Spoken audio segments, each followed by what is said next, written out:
Did you know the first person to die in the resistance against the British was a black man named Crispus Attucks? Born around 1723 in Framingham, Massachusetts, was a man of African and Native American, likely Wampanoag, descent. Historical records suggest he was enslaved by Deacon William Brown before escaping in 1750. Following his escape, Attucks worked as a sailor and dockworker, often using the alias, Michael Johnson, to avoid detection.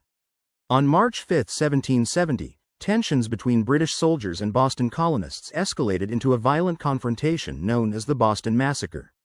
Attucks was at the forefront of the crowd that confronted the soldiers. He was the first to be shot and killed, making him the first casualty of the incident. The aftermath of the massacre saw the soldiers involved put on trial, with future U.S. President John Adams serving as their defense attorney. Adams described the crowd, including Attucks, as a motley rabble of saucy boys, negros and mulattoes, Irish teagues and outlandish jack-tars.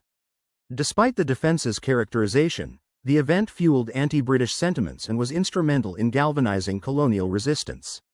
Attucks and the other victims were buried in Boston's Granary Burying Ground, an honor that underscored their perceived martyrdom for the cause of liberty.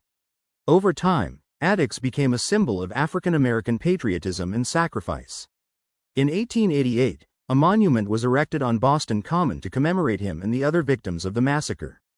Please share, like and subscribe. May the rest of your life be the best of your life. www.orensbooks.com. Oran Z.